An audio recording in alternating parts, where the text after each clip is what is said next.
Hello friends, आपका अपने educational platform let's smart study में वेलकम है। आज आप लोग के लिए मैं लेके आई हूँ टाइम मैनेजमेंट, समय व्यवस्थापन। ये बहुत ही इम्पोर्टेंट जो है टॉपिक है। किसी भी एग्ज़ाम्स के लिए, होम साइंस का कोई भी आप एग्ज़ाम दो, चाहे टीजीटी हो, चाहे पीजीटी हो, चाहे एलटी हो, चाहे डीएसएसबी हो, या फिर हायर एजुकेशन में भी हो, ये टॉपिक बहुत इम्पॉर्टेंट है। यहाँ से क्वेश्चन कहीं ना कहीं से पुट अप ज़रूर होते हैं। तो चलिए हम इस टॉपिक को डिटेल्स में देखते हैं पूरी तरीके से। तो स्टार्ट करते हैं। समय व्यवस्थापन। तो समय जो है, समय के बारे में सब लोग जानते हैं कि समय क्या है। समय को काउंट किया जा सकता है, समय को जो है मतलब निर्धारित किया जा सकता है। ऐसा नहीं है कि वो अनकाउंटेबल है। समय सबकी लाइफ में जो है, भगवान ने सबको एक समान समय दिया है, 24 घंटे का ही समय दिया है। उसी समय को यूटिलाइज़ करके कोई सफल होता है और कोई असफल होता है। जो अपनी समय की कीमत को नहीं समझता है वो असफल हो जाता है। तो हमें समय के व्यवस्थापन को इसलिए ही समझना आवश्यक है कि टाइम मैनेजमेंट बहुत ज़रूरी है। अगर हमें टीजीटी के एग्ज़ाम में क्वालिफ़ाई होना है, तो जब तक हम एक स्ट्रेटजी नहीं बनाएंगे, एक अपना टाइम मैनेजमेंट नहीं करेंगे कि हम इतने दिनों में अपने कोर्स को कवर कर लेंगे, तब तक उसको अचीव करना मुश्किल है। तो समय क्या है, मानव जीवन की मतलब एक बहुत ही अमूल्य निधि है और सबके पास एक समान समय होता है, चाहे वो गरीब हो या अमीर हो। तो पुअर, यहाँ पे इन्होंने एक स्टेटमेंट दिया है, पुअर रिचर्ड ने। ये पूछा जा सकता है, तो इस स्टेटमेंट को आप लोग याद कर लीजिए, ध्यान से समझ लीजिए और इसको मेमोराइज़ कर लीजिए। तो इनका स्टेटमेंट क्या है, देख लेते हैं। क्या तुम जीवन से प्रेम करते हो तो समय को व्यर्थ ही नष्ट मत करो, क्योंकि समय ही वह वस्तु है जिससे जीवन का निर्माण हुआ है। ये स्टेटमेंट किसका है? पुअर रिचर्ड का। इन्होंने ये स्टेटमेंट दिया है।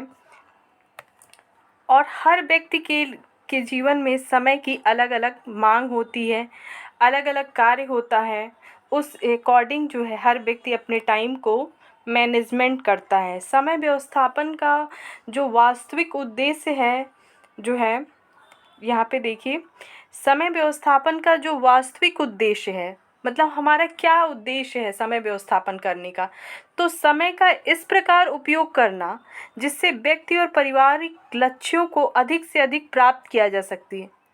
हम टाइम मैनेजमेंट क्यों करते हैं? टाइम मैनेजमेंट इसलिए ज़रूरी है कि हम उसी 24 घंटे में अपने सारे जो वर्क हैं, हम उसको बहुत ही अच्छे तरीके से उसकी मतलब क्वालिटी में कोई इफ़ेक्ट ना आए और उसको अच्छे से कर सके। अधिक से अधिक अपने जो है व्यक्ति और पारिवारिक लक्ष्यों की प्राप्ति के लिए ही जो है हम अपना डेली रूटीन का भी काम कर ले, हम अपनी बाहर की जो हमारी लाइफ है वो भी मेंटेन करें। तो इसलिए टाइम का मैनेजमेंट आजकल लगभग हर किसी के लिए बहुत इम्पॉर्टेंट हो गया है। और आपको सुनने में भी आता है, अरे मेरे पास टाइम नहीं है। तो टाइम का मैनेजमेंट ही बहुत बड़ी चीज़ होती है। देख लेते हैं आगे। इसके महत्वपूर्ण पॉइंट मैं लेके आप लोग के लिए आई हूँ जहाँ से क्वेश्चन बन सकते हैं। समय और शक्ति का जो है आपस में घनिष्ठ संबंध है। समय और शक्ति का आपस में घनिष्ठ संबंध है। क्यों संबंध है भाई? हमें समय तो मिल रहा है, लेकिन कार्य करने के लिए हमारे अंदर क्या होनी चाहिए? एनर्जी होनी चाहिए, शक्ति होनी चाहिए, वो पावर होनी चाहिए, तभी तो हम कोई कार्य कर सकते हैं। तो इसका आपस में ऑटोमेटिकली संबंध होगा। जब हमारे अंदर शक्ति होगी तभी तो हम कम से कम समय में कोई कार्य बहुत अच्छे से कर सकते हैं। एक की व्यवस्था और उपयोग दूसरे की व्यवस्था को प्रभावित करती है। जाहिर सी बात है कि अगर एक की व्यवस्था जो है और उसका उपयोग हम सही तरीके से नहीं करेंगे तो दूसरे की व्यवस्था को प्रभावित कर देगी। अगर हम कोई काम जो है बहुत ज़्यादा मेहनत, हमें वहाँ पे उतनी मेहनत करने की ज़रूरत नहीं, लेकिन हम बहुत ज़्यादा मेहनत वहाँ पे कर रहे हैं, तो कहीं ना कहीं वो हमें थका देगा। तो क्या होगा, हम जल्दी ही जो है थक जाएंगे, तो फिर हम दूसरा काम नहीं कर सकते हैं। या फिर हम किसी काम को जल्दी कर सकते थे, हम वहाँ पे बहुत ज़्यादा समय दे रहे हैं, तो भी जो है हमारा टाइम जो है इफ़ेक्ट होगा, और टाइम इफ़ेक्ट होगा, ज़्यादा लॉन्ग टाइम तक हम काम करेंगे तो हम थक जाएंगे। तो इसलिए एक दूसरे को दोनों प्रभावित करते हैं। समय जो है एक ढांचे का निर्माण करता है जिसमें जो है क्रियाएं संपन्न होती हैं। दोनों में थोड़ा अंतर भी है। क्या अंतर है? दोनों के आधार ज्ञान और दोनों के उपयोग से संबंधित लक्ष्यों में भिन्नता होती है। दोनों के लक्ष्यों की भिन्नता जो है पारिवारिक जीवन चक्र की अंतिम अवस्था में विशेष रूप से दिखाई देती है। जो हमारी पारिवारिक जीवन चक्र है उसकी अंतिम अवस्था में इन दोनों की जो भिन्नता है समय और शक्ति की, ये दिखाई देती है। जबकि व्यक्ति पर समय की मांग कम होती है, पर ऊर्जा की पूर्ति कम होने से ऊर्जा की मांग अधिक हो जाती है। जो है वहाँ पे क्या होता है, पारिवारिक जीवन चक्र की अंतिम अवस्था में क्या होती है, समय की मांग कम होती है। हमारी समय की जो मांग है वो कम है, पर ऊर्जा की, हम उस स्टेज में हमारे अंदर उतनी एनर्जी ही नहीं होती है, इसलिए हमें ऊर्जा की मांग ज़्यादा हो जाती है, समय की मांग कम होती है वहाँ पे।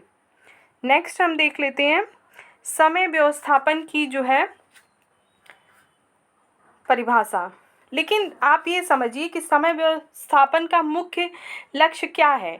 कार्य के समय में अधिक से अधिक कमी की जाए, कार्य के समय में अधिक से अधिक कमी की जाए, किंतु इस लक्ष्य की प्राप्ति के समय यह अवश्य ध्यान रखा जाए कि कार्य की गुणवत्ता प्रभावित ना हो। क्या हो? कार्य की गुणवत्ता ना प्रभावित हो।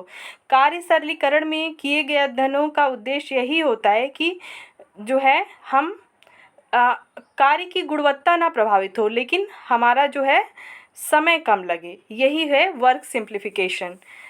समय व्यवस्थापन की परिभाषा देख लेते हैं। न्यूनतम समय में, देखिए यहाँ पे बताया गया है, न्यूनतम समय में, कम से कम समय में अधिकतम कार्यों को गुणवत्तापूर्वक, मतलब उसकी क्वालिटी। अब ऐसा नहीं हो कि हम जल्दी जल्दी करने के चक्कर में कुछ भी काम उल्टा पुल्टा करके हम उसको फिनिश कर दें। नहीं, हमें उसकी गुणवत्ता को नहीं ख़राब करना है, हमें उसकी क्वालिटी को मेंटेन करके रखना है, और हमें समय की भी बचत करनी है और अपनी एनर्जी की भी बचत करनी है। यही होता है वर्क सिंप्लीफिकेशन संपन्न करना, ताकि व्यक्तिगत और पारिवारिक लक्ष्यों की प्राप्ति की जा सके।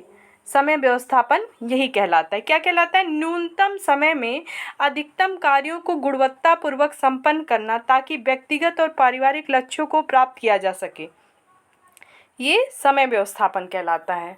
तो समझ गए क्या है समय व्यवस्थापन? अरे, समय व्यवस्थापन यही है कि हम किसी कार्य को बहुत ही कम समय में अच्छे से अच्छा कर सके, वहाँ बेस्ट दे सके। ये है टाइम मैनेजमेंट। आखिर जो लोग जो है सफल होते हैं, वो उनके पास 24 आवर्स से एक्स्ट्रा तो घंटे होते नहीं, उनके पास भी सेम उतने ही घंटे होते हैं, लेकिन उनका टाइम मैनेजमेंट इतना अच्छा होता है कि वो अपने हर कार्य को, हमारे लिए कौन सा कार्य ज़्यादा इम्पॉर्टेंट है, किस कार्य को हम बाद में कर सकते हैं, किसको जो है 2 हफ्तों बाद कर सकते हैं, किसको स्किप कर सकते हैं, किसको करना ज़रूरी नहीं है, ये सारी चीज़ें हर व्यक्ति की पर्टिकुलर अलग अलग होती है। तो वो अपने हिसाब से ही टाइम का मैनेजमेंट करता है। नेक्स्ट देख लेते हैं समय का अर्थ। क्या है समय? Meaning of time. कुछ विद्वानों ने समय को भौतिक साधन, क्या बताया है? समय को भौतिक साधन, तो कुछ ने मानवीय साधन माना है। मानवीय साधन के रूप में समय को मापना जितना सहज और आसान व सरल है, उतना ही कठिन है इसके महत्व को समझना। अगर जो है मानवीय साधन के रूप में इसको हम मापना तो बहुत आसान है। भाई घड़ी से देख लेंगे, 1 घंटा हुआ, 2 घंटा हुआ, 5 मिनट हुआ, 10 मिनट हुआ, बहुत आसान है। परंतु इसके महत्व को समझना बहुत कठिन है। समय को जो है सेकंड, मिनट, घंटा, दिन, महीना, वर्ष, शताब्दी, लीप ईयर आदि में मापा जाता है। इन सारी चीज़ों में हम माप सकते हैं, लेकिन इसके जो है महत्व को समझना कठिन है। समय बहुत इम्पॉर्टेंट है सभी के लिए। हमारे लाइफ का एक एक दिन जो है हमें जो है मिल जो रहा है वो कहीं ना कहीं कम हो रहा है। तो हम अपने समय को कितना यूटिलाइज़ करके और बेस्ट दे सकते हैं, ये बहुत इम्पॉर्टेंट है। नेक्स्ट देख लेते हैं समय का आकलन। निम्नानुसार किया जा सकता है। समय का जो आकलन है वो इन सारी चीज़ों के अनुसार किया जा सकता है। एक होता है मनोवैज्ञानिक समय, दूसरा होता है जैविक समय, तीसरा होता है समय चक्र। तो मनोवैज्ञानिक समय क्या है? मनोवैज्ञानिक जो समय है वो जो है एक अनुभव है कि समय बीत रहा है। अब अनुभव हर व्यक्ति का अलग अलग हो सकता है। अब कोई व्यक्ति अगर मान लीजिए एग्ज़ाम हॉल में बैठा है तो उसके लिए मतलब 3 घंटे लगेगा उसे, कि मतलब आधा ही घंटा हुआ ख़त्म हो गया, जल्दी ही वो समय भागने लगता है क्योंकि उसके पास वर्क ज़्यादा है और समय कम है।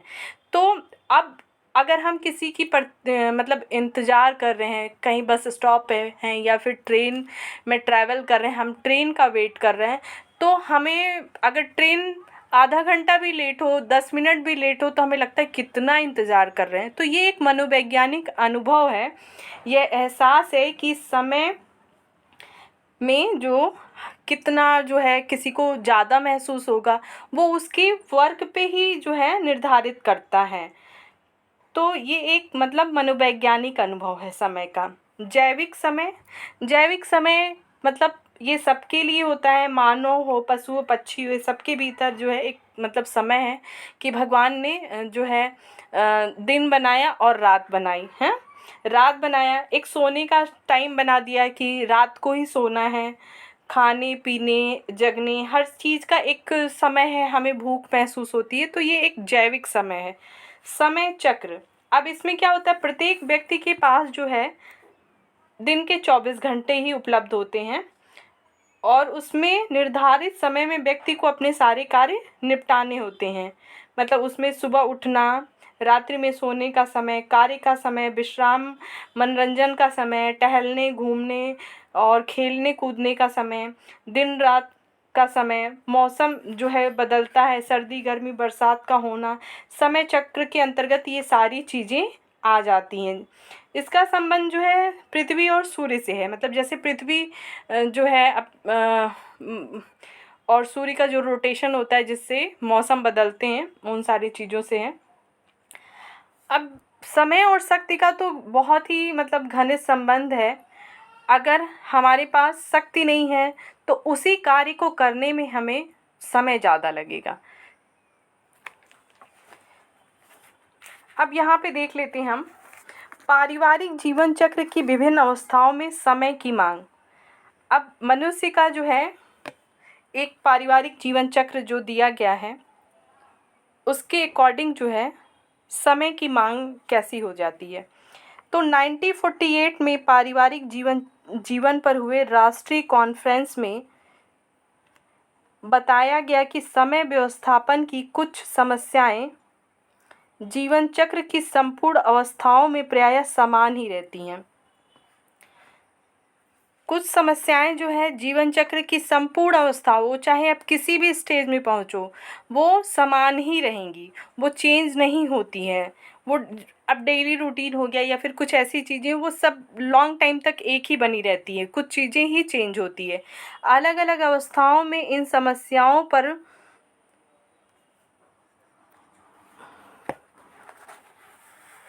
बल की मात्रा जो है भिन्न भिन्न होती है। अब ये समस्याएं देख लीजिए क्या हैं अलग अलग अवस्थाओं में।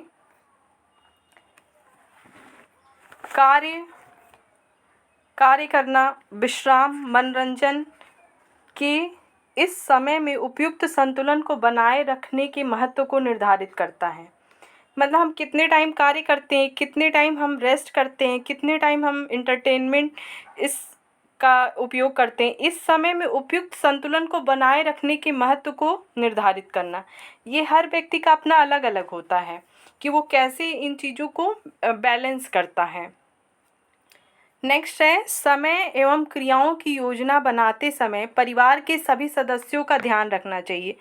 अब हम कोई समय अगर निर्धारित करते हैं या कोई एक्टिविटी निर्धारित करते हैं, कोई प्लानिंग करते हैं फैमिली में, तो हमें परिवार के सभी सदस्यों का ध्यान रखना चाहिए। अगर हमने डिनर का टाइम रखा है तो उस टाइम पे सभी अवेलेबल हों, सभी सभी के लिए वो टाइम सूटेबल हो, या फिर कोई फंक्शन अगर हम रखते हैं तो वो भी हम देख लें कि उस टाइम पे हर व्यक्ति ईज़िली अवेलेबल होगा, खाली होगा या नहीं।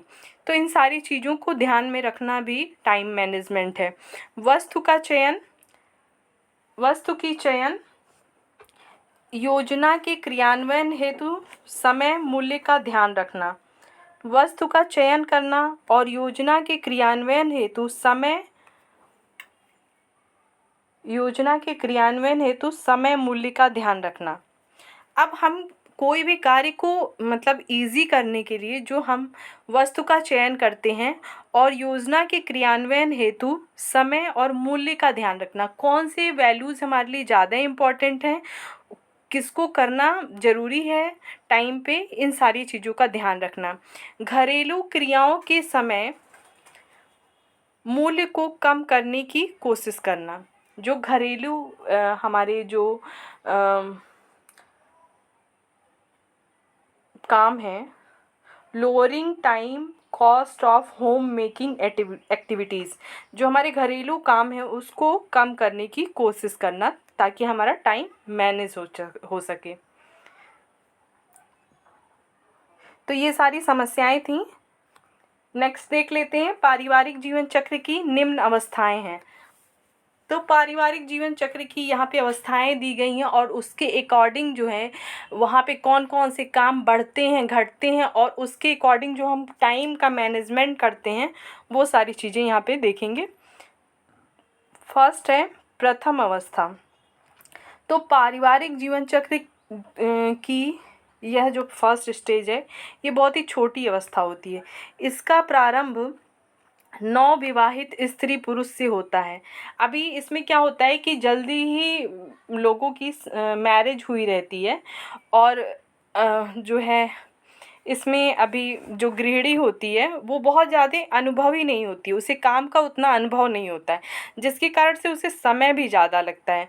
इस समय परिवार में केवल देखिए पति पत्नी रहते हैं, अतः कार्यभार जो है हल्का होता है क्योंकि बच्चे जब नहीं होते हैं तो काम हल्का होता है वहाँ पे, तथा समय व्यवस्थापन की बहुत ज़रूरत नहीं होती है। इसमें समय का उपयोग इस बात पर निर्भर करता है कि क्या पत्नी उत्पादक रोजगार करती है या नहीं। अगर पत्नी जो है उत्पादक रोजगार करती है तो वहाँ पे समय प्रभावित होता है। क्यों? क्योंकि भाई अब हमें घर का भी काम मैनेज करना है और हम अगर जॉब कर रहे हैं तो हमें बाहर का भी काम मैनेज करना है, तो वहाँ पे काम जो है बहुत ज़्यादा हो गया, ज़्यादा काम है, घर और बाहर दोनों कामों को मैनेज करना है, तो वहाँ टाइम का मैनेजमेंट बहुत ही देखना पड़ेगा। क्यों? क्योंकि दोनों स्थितियों में पति पत्नी का समय ढांचा जो है कहीं ना कहीं वो मिश्रित होता है और साथ ही घरेलू कार्यों में अधिक समय मूल्य की आवश्यकता होती है, क्योंकि गृहिणी वहाँ पे क्या होती है, अभी नई नई शादी हुई रहती तो उसको अभी उतना घर का काम करने का जो है अनुभव नहीं होता है। और यदि गृहिणी घर के बाहर कार्य नहीं करती है तो वहाँ पे क्या होगा, समय की मांग जो है जॉब करने वाली महिला की अपेक्षा उसका समय का मांग कम हो जाएगा, वो अपने पूरे टाइम पूरे दिन में अपने काम को मैनेज कर सकती है। तो ये है फर्स्ट स्टेज। नेक्स्ट आ जाते हैं सेकंड, द्वितीय स्टेज सेकंड। इस अवस्था में पति पत्नी के अलावा अब बच्चे भी हैं, यहाँ पे बच्चे भी होते हैं। बच्चे होने से गृहिणी का जो है कार्यभार बढ़ जाता है। यहाँ पे क्या होगा, जो हाउसवाइफ है उसका कार्य बढ़ गया, उसे अब डबल काम करना पड़ेगा। विभिन्न सर्वेक्षणों से यह ज्ञात हुआ है कि यदि परिवार में 1 वर्ष से कम आयु के बालक हैं तो सप्ताह में गृहिणी को 22 से 27 घंटे का समय व्यतीत होता है। अगर 1 साल का ही एक बच्चा है तो जो गृहिणी का जो काम है घर का वो एक सप्ताह में 22 से 27 घंटे का समय लगता है उसको। नेक्स्ट देख लेते हैं, विभिन्न अध्ययनों द्वारा, यहाँ पे बहुत सारे जो रिसर्च किए गए मैंने उनको यहाँ पे इंक्लूड किया है क्योंकि कभी कभी नाम के साथ इन रिसर्च को पूछ लेता है एग्जाम्स में। विभिन्न अध्ययनों द्वारा यह तथ्य स्पष्ट रूप से ज्ञात होता है कि छोटे बच्चों के कारण समय की मांग कितनी प्रभावित होती है। अभी जो फर्स्ट स्टेज में था वहाँ पे समय की मांग बहुत ज़्यादा नहीं थी। क्यों नहीं थी? क्योंकि वहाँ पे बच्चे नहीं थे, तो एक हाउस वाइफ को सिर्फ अपना ही काम हस्बैंड वाइफ का ही करना था, तो वहाँ पे समय की ज़रूरत कम थी। अब जो रिसर्च हैं वो देख लेते हैं। 1920 में ब्रोसार्ड 1920 में यह ब्रोसार्ड, यहाँ पे ऐसे होगा, ब्रोसार्ड ने बताया कि एक ईयर से छोटे बच्चों की प्रतिदिन देखभाल और परिधान में 5 घंटे 41 मिनट की आवश्यकता होती है। जो है ब्रोसार्ड ने 1920 में ये जो है रिसर्च किया कि 1 साल से छोटे बच्चों की प्रतिदिन की देखभाल और उनके मतलब कपड़े चेंज करना, उसको धुलने में औसतन 5 घंटे 41 मिनट की आवश्यकता होती है।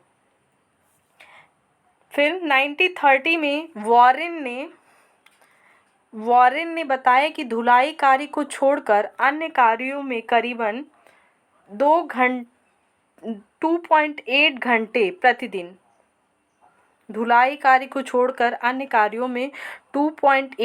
प्रतिदिन 1000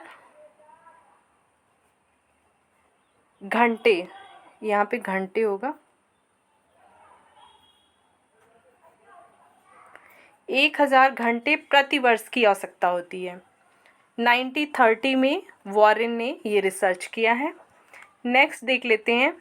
फिर 1950 में बिगॉन्ड ने बताया कि 2 वर्ष से छोटे बालक, अगर 2 वर्ष से जो छोटे बालक हैं, बालक सहित अगर परिवार के सदस्यों की देखभाल में 2 से 8 घंटे, कितना 2 से 8 घंटे प्रतिदिन व्यय करना पड़ता है एक गृहिणी को, एक महिला को। अब चूँकि जो है अभी दौर जो चेंज हो रहा है, हर चीज़ जो है ईज़िली हो गई है, थोड़ी सी पहले के टाइम में उतनी सुविधाएं नहीं थी। बाज़ार में विभिन्न प्रकार के समय शक्ति बचत के उपकरणों, विभिन्न प्रकार की आरामदायक वस्त्रों, संरक्षित पदार्थों, रेडीमेड बाल आहार आ जाने से गृहिणी के समय में काफ़ी बचत हुई है। अब क्या है, डायपर आ गया, बच्चों के बहुत से रेडीमेड फूड्स आ गए, उनके रेडीमेड कपड़े आ गए, उनको वॉक करवाने वाला वॉकर आ गया जिसमें आप उनको, बहुत सारे ऐसे खिलौने आ गए। तो इससे क्या है, इससे जो गृहिणी है उनको जो बच्चों की देखभाल में जो समय देना पड़ता था उस समय की क्या हुई, बचत हुई, और एनर्जी की भी बचत हुई। नेक्स्ट देख लेते हैं। थर्ड स्टेज जो है, यह अवस्था मध्य विद्यालय, जो तीसरी अवस्था है, मध्य विद्यालय उच्च विद्यालय में अध्ययन करने जाने की अवस्था है। तीसरी अवस्था, बच्चे घर परिवार की जिम्मेदारी को समझने लगते हैं यहाँ पे तीसरी अवस्था में, तथा घरेलू कार्यों को करने में सहयोग देते हैं। तो यहाँ पे गृहिणी का कार्य थोड़ा सा आसान हो जाता है और उन्हें थोड़ा समय मिलने लगता है।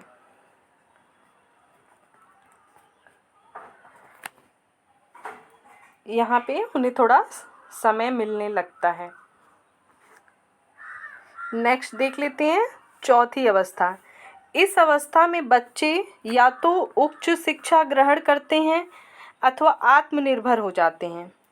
यदि उनकी शादी कर दी जाती है तो वो अपने पैरों पे खड़े होकर माता पिता का घर छोड़कर अलग से घर बसाते हैं।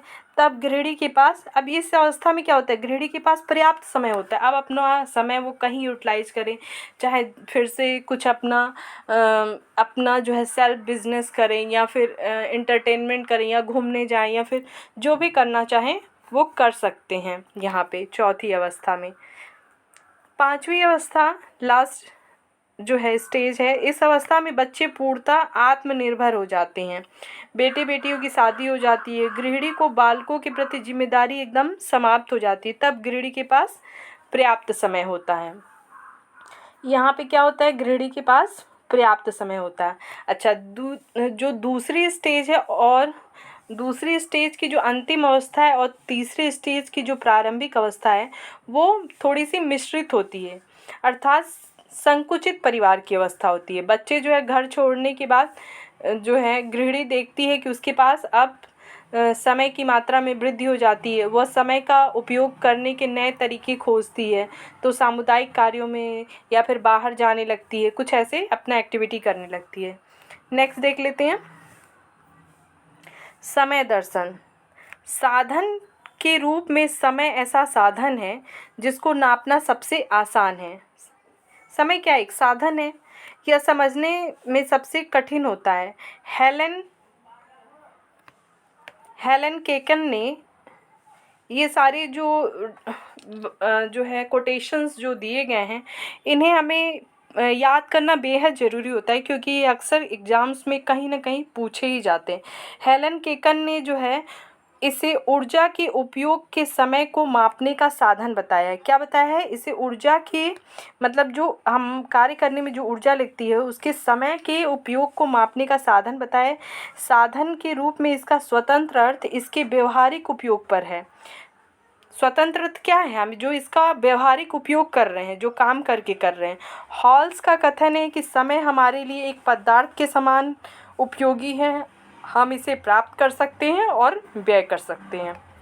हॉल्स का। और हेलन ने क्या कहा है? इसे ऊर्जा के उपयोग के समय को मापने का साधन बताया है। तो ये पॉइंट्स बहुत ही इंपॉर्टेंट है, इसको देखते जाइएगा। चलिए एक बार फिर से फटाफट हम रिवाइज़ कर लेते हैं कि आज हमने क्या क्या पढ़ा।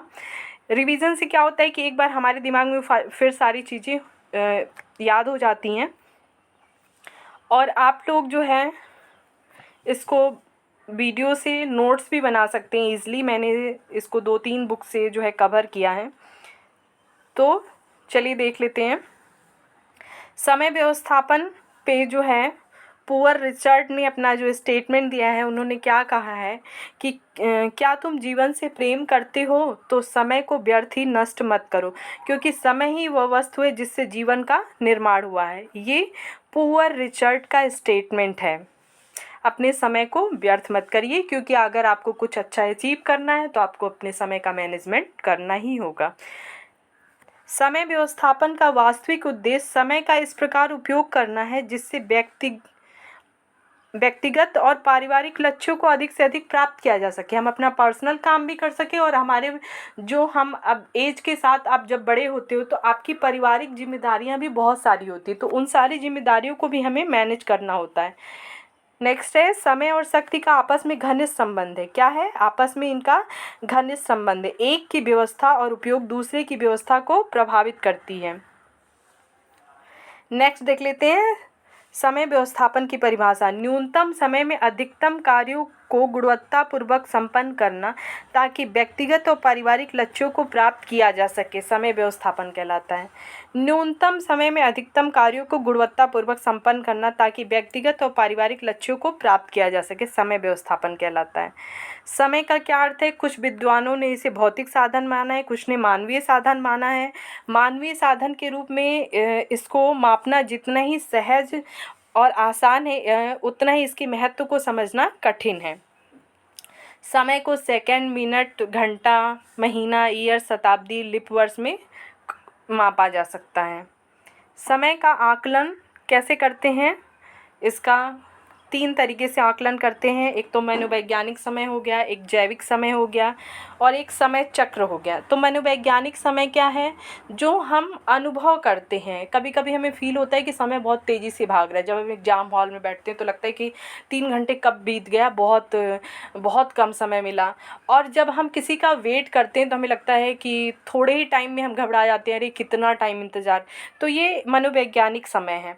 जैविक समय तो सबका जो है निर्धारित है कि इस टाइम पे हमें भूख फील हो रहा है, इस टाइम पे हमें नींद फील हो रहा है। ये सभी मानव, पशु पक्षी सबके लिए है इक्वल। समय चक्र, यहाँ पे सबको जो है 24 आवर्स ही मिलते हैं। यहाँ पे खाने, बैठने, उठने, सोने का सबका समय निर्धारित होता है। ये एक समय चक्र है। जैसे गृहिणी को पूरे दिन में क्या क्या काम करना है, घर की साफ़ सफाई करना है, बच्चों का ध्यान रखना है, खाना बनाना है, गेस्ट को जो है हैंडल करना है, फिर बच्चों को स्कूल भेजना है, बच्चों का लंच तैयार करना है, बहुत सारी चीज़ें। ये समय चक्र इन 24 घंटों में जो समय का चक्र है, मतलब 24 घंटे, और जो मौसम का चक्र है, कभी ठंडी, गर्मी, बरसात, ये सारी चीज़ें।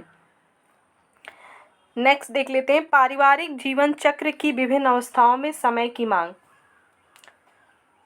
1948 में पारिवारिक जीवन चक्र पर हुए राष्ट्रीय कॉन्फ्रेंस में बताया गया कि समय व्यवस्थापन की कुछ समस्याएं जीवन चक्र की संपूर्ण अवस्थाओं में प्रायः समान ही रहती है, वो चेंज नहीं होती है। अलग अलग अवस्थाओं में इन समस्याओं पर बल की मात्रा, मतलब किसी किसी स्टेज में जो ये समस्याएं हैं थोड़ी कम नज़र आती हैं, किसी किसी स्टेज में ये ज़्यादा नज़र आती हैं। तो यह समस्याएं इस प्रकार हैं, देख लीजिए। कार्य, विश्राम, मनोरंजन के समय में उपयुक्त संतुलन को बनाए रखने के महत्व को निर्धारित करना।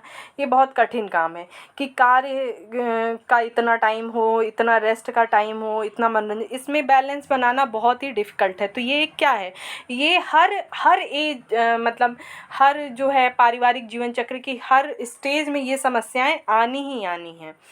नेक्स्ट है समय और क्रियाओं की योजना बनाते समय परिवार के सभी सदस्यों का ध्यान रखना। तो वहाँ पे भी समस्याएं आएंगी कि कभी कोई सदस्य खाली रहेगा, कभी कोई नहीं खाली रहेगा, कभी किसी के पास समय रहेगा, कभी कोई बीमार रहेगा। तो समय और क्रियाओं की योजना बनाते समय ये मतलब हर स्टेज में, चाहे पारिवारिक जीवन की प्रथम स्टेज हो, सेकंड, थर्ड, फोर्थ, किसी भी स्टेज में हो, ये समस्याएं रहेंगी। नेक्स्ट है वस्तु के चयन, योजना की क्रियान्वयन हेतु मूल्य, समय और मूल्य का ध्यान रखना। ये भी समस्या हर स्टेज में रहेगी। घरेलू क्रियाओं के समय मूल्य को कम करने की कोशिश करना। हमेशा आदमी का यही एफर्ट रहता है कि हम कम से कम टाइम में बहुत ज़्यादा काम कर सकें। तो ये हर स्टेज में जो है ये समस्या व्याप्त रहती है। नेक्स्ट देख लेते हैं पारिवारिक जीवन चक्र की निम्न अवस्थाएं हैं। प्रथम स्टेज बहुत छोटी अवस्था होती है। इसमें क्या होता है, नवविवाहित दंपति जो होते हैं, जो पति पत्नी होते हैं, वही होते हैं, और यहाँ पे कार्यभार हल्का होता है। लेकिन चूंकि यहाँ पे जो विवाहित जो स्त्री होती है, वो अभी जो गृहिणी होती है, वो बहुत अच्छे से घर का काम नहीं जानती है, तो उसे टाइम ज़्यादा लगता है। और इसकी अपेक्षा अगर जो जॉब करने वाली जो महिला हैं, उन्हें अपने टाइम का मैनेजमेंट बिठाने में बहुत ही डिफ़िकल्टीज आती है कि घर का काम और बाहर का काम कैसे मैनेज करें। इसकी अपेक्षा जो महिलाएं घरेलू हैं, जिन्हें सिर्फ घर का काम करना है, वो अपने पूरे टाइम में सिर्फ घर का काम करती हैं, तो उनके लिए समय की कोई बहुत ज़्यादा मांग नहीं होती है। इसकी अपेक्षा जो है वर्किंग वुमेन पे समय की मांग ज़्यादा बढ़ जाती है। नेक्स्ट देख लेते हैं सेकंड स्टेज। इसमें क्या होता है कि इस अवस्था में पति पत्नी के अलावा बच्चे भी हो जाते हैं। बच्चे होने से गृहिणी का कार्यभार क्या होता है, बढ़ जाएगा उसका। भाई अब जो समय सिर्फ वो अपने और अपने हस्बैंड पे देती थी, अब वो जो है समय उसको बच्चों पे भी देना पड़ेगा। बच्चे जो छोटे बच्चे होते हैं उनको वो क्या होते हैं, वो टोटली दूसरे पे डिपेंडेंट होते हैं। वो अपना खुद का तो कोई कार्य करेंगे नहीं। उनको जो है मतलब उनका पोटी कराना, उनको जो है खिलाना पिलाना, सारी चीज़ें, उनके कपड़े चेंज करना, ए टू जेड काम जो है वो डिपेंडेंट होते हैं। तो इसमें क्या बहुत टाइम लगता है। क्या होता है कि यदि परिवार में 1 वर्ष से कम आयु के बालक है तो सप्ताह में गृहिणी को कितना 22 से 27 घंटे का समय व्यतीत होता है। विभिन्न अध्ययनों द्वारा यह स्पष्ट ज्ञात हुआ है कि छोटे बच्चों के कारण समय की मांग कितनी प्रभावित होती है। अब देख लीजिए आगे कि कितनी प्रभावित होती है। तो 1920 में बोसार्ड ने बताया कि 1 ईयर से छोटे बच्चों को प्रतिदिन देखभाल और परिधान, उनके मतलब कपड़े से जो रिलेटेड उसको चेंज करना, वॉश करना, औसतन 5 घंटे 41 मिनट की आवश्यकता होती है। कितने, 5 घंटे और 41 मिनट। 1930 में वॉरेन ने जो रिसर्च किया है उसमें बताया उन्होंने कि धुलाई कार्य को छोड़कर अन्य कार्यों में करीब 2.8 घंटे प्रतिदिन, यानी 1000 घंटे प्रति वर्ष की आवश्यकता होती है। नेक्स्ट रिसर्च देख लीजिए। 1950 में विगांड ने बताया कि 2 वर्ष से छोटे बालकों सहित परिवार के सदस्य, अगर वहाँ पे 2 वर्ष से छोटे बालक हैं और पूरी ज्वाइंट फैमिली है, तो उनकी देखभाल में कम से कम 2 से 8 घंटे प्रतिदिन व्यय होता है। बाज़ार अब क्या है, चूँकि टाइम जैसे जैसे डेवलप हो रहा है, इंस्ट्रूमेंट डेवलप हो रहे हैं, जो हमारे घर में वर्क सिंप्लीफिकेशन के जो इंस्ट्रूमेंट आ रहे हैं, और उससे क्या हो रहा है, विभिन्न प्रकार के समय शक्ति बचत के जो उपकरण आ रहे हैं विभिन्न प्रकार से, उससे आरामदायक जो वस्त्र आ गए हैं, संरक्षित पदार्थ आ गए हैं जिसको स्टोर कर रख सकते हैं, रेडीमेड बाल आहार आ जाने से इसमें क्या हुआ है, काफ़ी सुविधा हुई है। जो घरेलू महिलाएं हैं, जो गृहिणी हैं, उनको काफ़ी इजी हो गया। जैसे बच्चों के जो है पैम्पर्स आ गए हैं, बच्चों के जो है फूड्स आ गए हैं, जो रेडी टू ईट फूड्स हैं, इससे बहुत आसानी हुई है। तीसरा स्टेज क्या है, यह अवस्था जो है मध्य विद्यालय उच्च विद्यालय के अध्ययन की अवस्था होती है। इसमें क्या होते हैं, बच्चे अपना थोड़ा बहुत जिम्मेदारी समझने लगते हैं और घर के कार्यों में हेल्प भी करते हैं, तो यहाँ पे जो गृहिणी होती है उसको थोड़ा सा सुविधा हो जाता है। चौथी स्टेज क्या है, इस अवस्था में बच्चे जो है उच्च शिक्षा ग्रहण करते हैं और आत्मनिर्भर हो जाते हैं। यदि उनकी शादी कर दी जाती है तो वो अपने पैरों पे खड़े होकर अपने माता पिता का घर छोड़कर जो है अपना अलग घर बसा लेते हैं। तो यहाँ पे फिर क्या होता है, जो गृहिणी होती है उसको काफ़ी टाइम मिलने लगता है, उसको समय जो है यहाँ पे पर्याप्त मिलने लगता है अपने सेल्फ जो वर्क के अब वो चाहे अपना कुछ बिजनेस करे या फिर स्टडी करे या फिर बाहर एंटरटेनमेंट करे, कुछ भी करे। लास्ट स्टेज है, 5वीं स्टेज है, इस अवस्था में बच्चे जो है पूर्णतः आत्मनिर्भर हो जाते हैं, बेटे बेटियों की शादी हो जाती है, गृहिणी के बालकों के प्रति की जिम्मेदारी समाप्त हो जाती है, अब गृहिणी के पास पर्याप्त समय ही समय है। नेक्स्ट देख लेते हैं, समय का दर्शन, समय की जो फिलॉसफी है वो क्या है, साधन के रूप में समय एक साधन है जिसको नापना सबसे आसान है, यह समझने में सबसे कठिन है। नापना तो आसान है लेकिन इसको समझना बहुत कठिन है। यहाँ पे हेलन केकन ने जो स्टेटमेंट दिया उसको बहुत अच्छे से आप ध्यान से समझिए, पूछ भी सकता है। नहीं, इसे ऊर्जा के